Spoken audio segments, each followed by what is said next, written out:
making headlines this hour. The president conveys his intention to continue working closely with the government of Saudi Arabia. Health Minister says that Maldives has managed to secure crucial aid needed for health sector during World Patient Safety Summit. Senior officials of Maldives and Canada holds discussions on exploring investment opportunities and sustainable agriculture.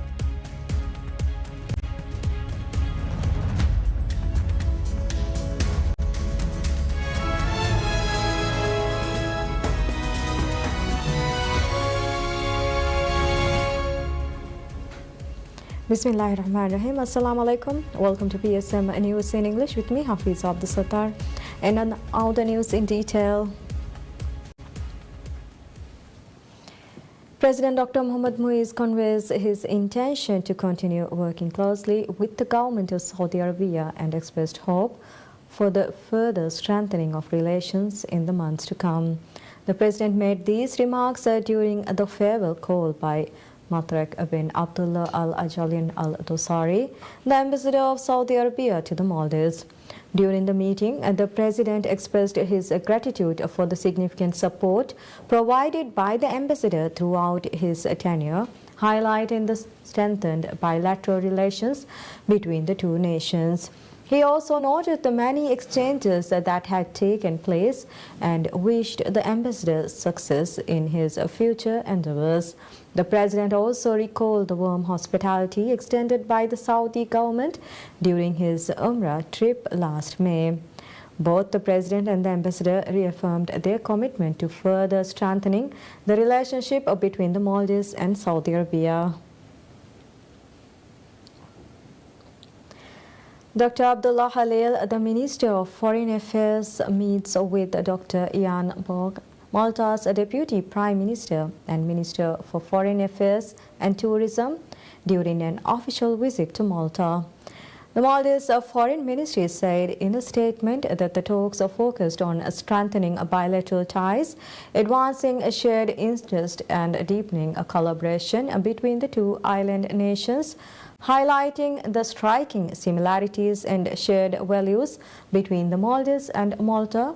Both ministers underscored the significance of revitalizing their relationship despite their geographical distance.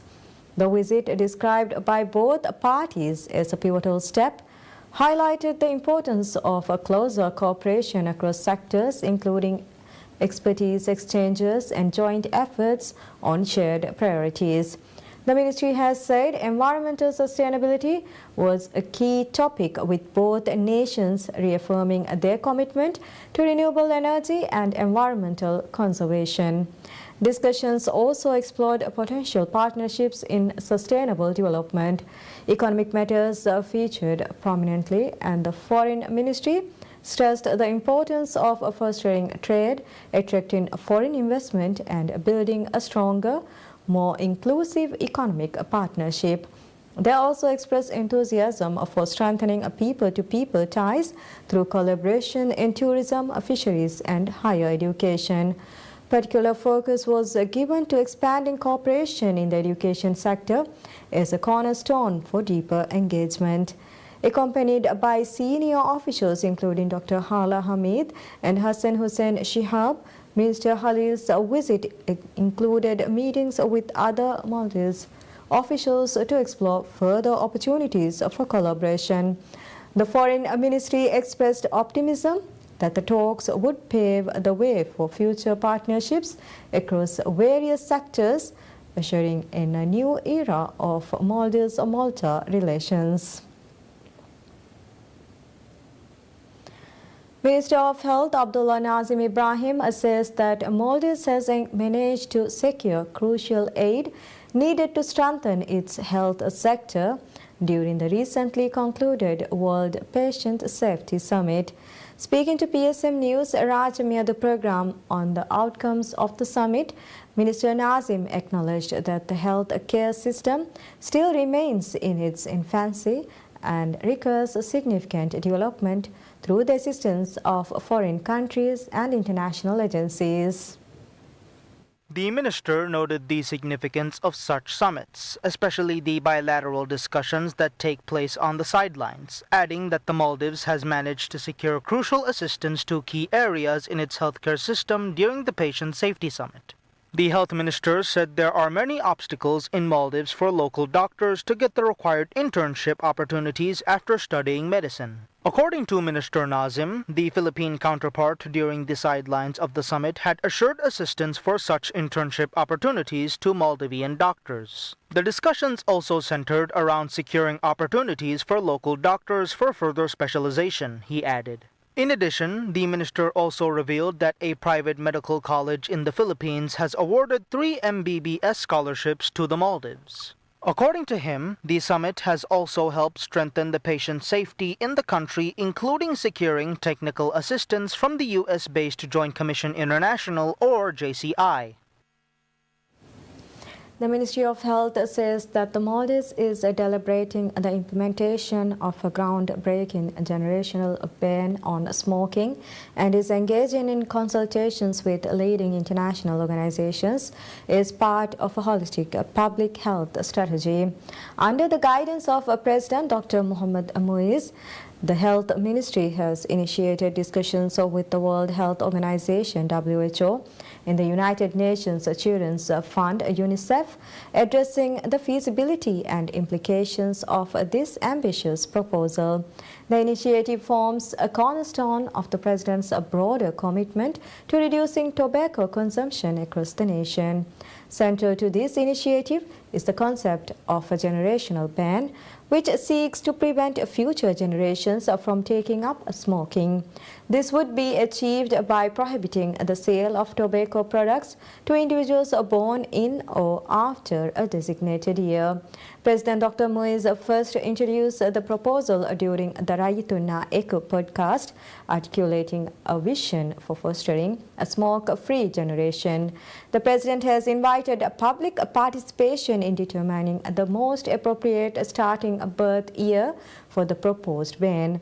3 options, 2000, 2004, or 2007 were presented in a public announcement accompanied by a poll to solicit citizen input. Under this policy, individuals born in or after the selected year would face a lifelong prohibition of purchasing or using tobacco products. President Dr. Muiz has actively sought to engage the public on this critical issue, encouraging citizens to express their opinions and provide feedback. He has elaborated on the rationale for targeting younger demographics, highlighting that intervening at an earlier age, particularly among individuals aged 18 to 25, is more effective in preventing addiction. The President has said addressing smoking before dependency develops is substantially less challenging than tackling established habits among older smokers. The Health Ministry has confirmed that consultations with key stakeholders remain underway. The WHO and UNICEF have contributed essential insights into the successful implementation of a generational ban, according to the ministry, focusing on enforcement mechanisms, public awareness campaigns, and support systems for current smokers attempting to quit. In addition to this proposed initiative, President Dr. Muiz has appealed to current smokers to abandon tobacco use and urged businesses involved in its import and sale to reconsider their roles. This multi-pronged approach underscores the government's dedication to reducing tobacco consumption across all segments of society. Senior officials of Maldives and Canada holds discussions focused on exploring investment opportunities and advancing a sustainable agriculture in the island nation. The discussions took place when the Minister of Agriculture and Animal Welfare, Dr. Mariam Maria, met with Eric Walsh, High Commissioner of Canada to the Maldives, Paul Tolip, Canada's Indo-Pacific Trade representative, and their team. According to the Ministry of Agriculture and Animal Welfare, Minister Maria, during the meeting shared the current challenges faced by the Maldives agricultural industry, including ensuring food security and transportation of agricultural products between regions due to the geographically displaced nature of the island nation. The Canadian High Commissioner and his team offered advice on ways to address these issues, the ministry said, which included suggestions to establish closer ties with tourist resorts to secure a sustainable supply of agricultural products. The ministry added that other suggestions included standardizing agricultural products to increase the confidence for manufacturers and make it easier for them to market their products. According to the ministry, the Canadian team had also stressed on the importance of introducing environmentally friendly agricultural products through farming techniques such as hydroponics.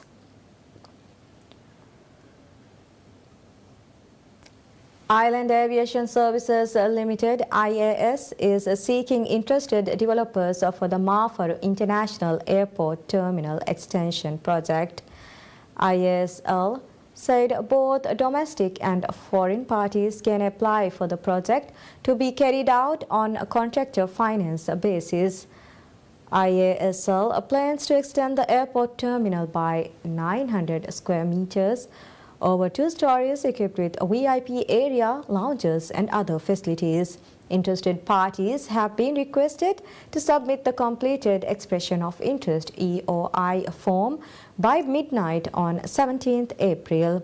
Inaugurated in 2019, the Mafar International Airport has been functioning as an international airport since July 1st, 2020.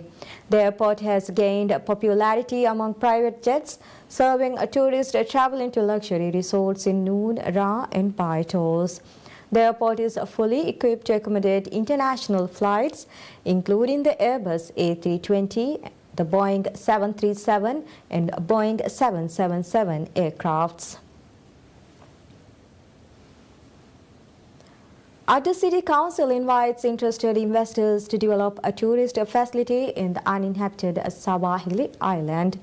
The City Council is planning to develop 858,464.11 square feet of land and allocated lagoon areas in Sawahili Island as a tourist facility to cater to all the other resorts, tourist hotels, guest houses and other tourism service providers in Addo. The announcement by the City Council said that the land will be leased for a maximum period of 50 years pursuant to the relevant tourism law.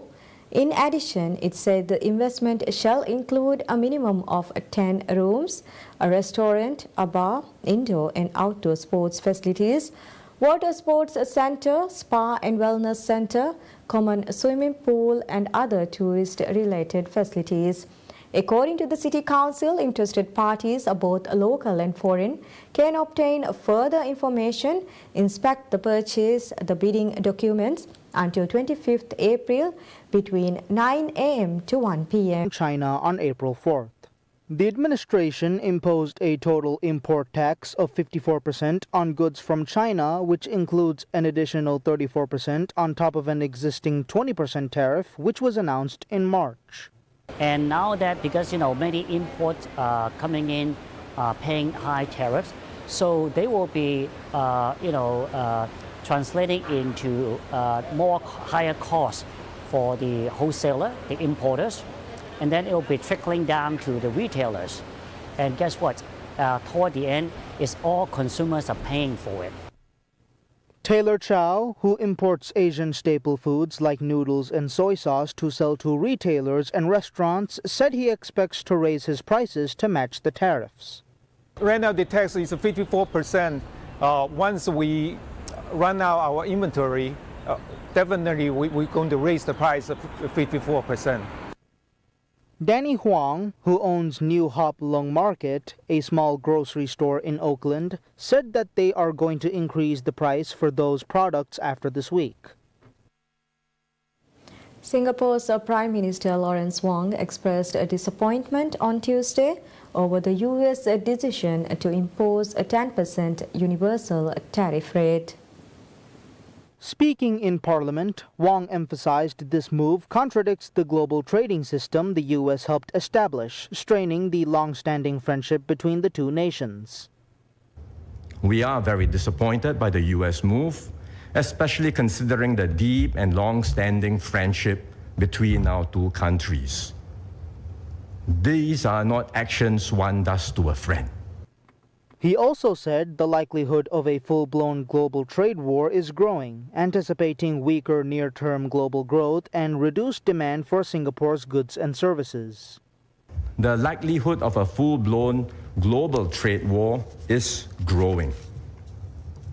Singapore has decided not to impose retaliatory tariffs. Doing so will only lead to increased costs for Singaporeans. But other countries may not be guided by the same considerations and may have different perceptions and views. Singapore escaped the much larger tariff rates imposed on many of its Southeast Asian neighbors last week, but has taken issue with the imposition of the 10% universal rate due to its free trade agreement with Washington.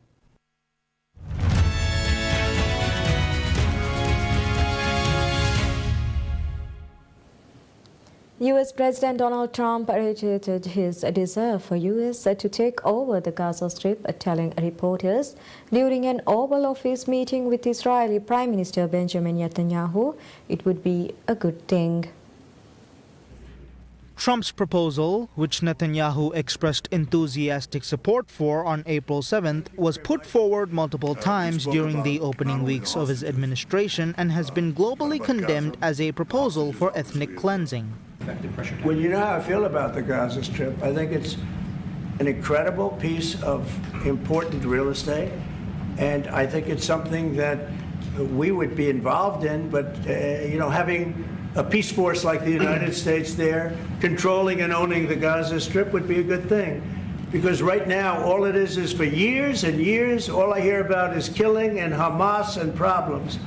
And if you take the people, the Palestinians, and move them around to different countries, and you have plenty of countries that will do that, and you really have a freedom zone. You call it the freedom zone, a free zone, a zone where people aren't going to be killed every day. That's a hell of a place.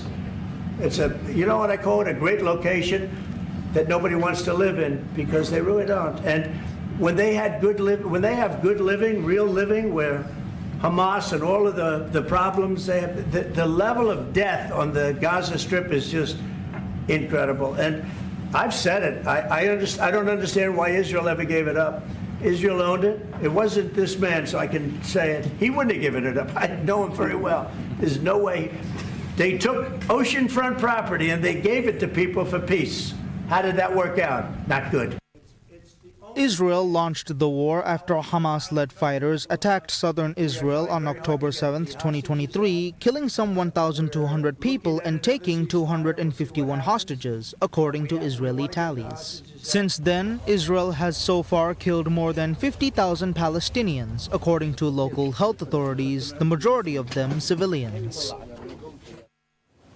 President Donald Trump says that the United States and Iran were beginning direct talks on Tehran's nuclear program, a surprise announcement after Iranian officials had appeared to rebuff U.S. calls for such negotiations. Iran had pushed back against Trump's demands that it directly negotiate over its nuclear program or be bombed, though it had initially left the door open to indirect discussions. During talks with visiting Israeli Prime Minister Benjamin Netanyahu, Trump told reporters in the Oval Office that talks have started and will go on Saturday. We're having direct talks with Iran, and they've started. It'll go on Saturday. We have a very big meeting, and we'll see what can happen. And I think everybody agrees that doing a deal would be preferable to doing the obvious. And the obvious is not something that I want to be involved with, or frankly that Israel wants to be involved with, if they can avoid it. So we're going to see if we can avoid it. But it's getting to be very dangerous territory. and hopefully those talks will be successful. And I think it would be in Iran's best interest if they are successful. We hope that's going to happen. Warnings by Trump of military action against Iran had jangled already tense nerves across the Middle East after open warfare in Gaza and Lebanon, military strikes on Yemen, a change of leadership in Syria, and Israeli-Iranian exchanges of fire. Tehran says its nuclear program is wholly for civilian energy purposes. Like U.S. presidents before him, Trump has said that Iran cannot be allowed to develop a nuclear weapon. He told reporters that Saturday's talks with Iran would be at a very high level, and he held out the possibility that a deal could be reached.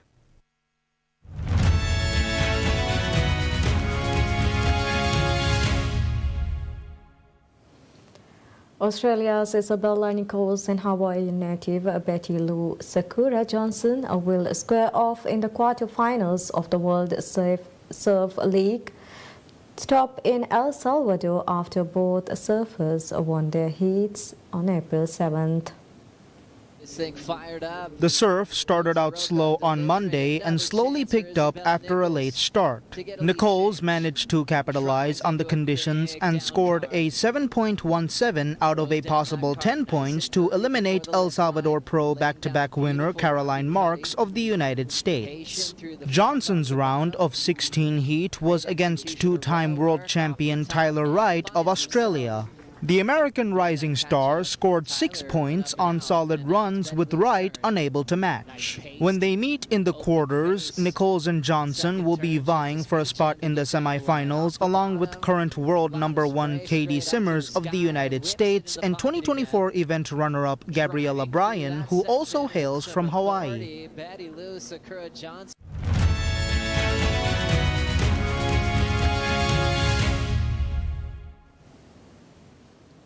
A European Climate Research Institute is using artificial intelligence AI to more accurately predict the probability of wildfires across the globe.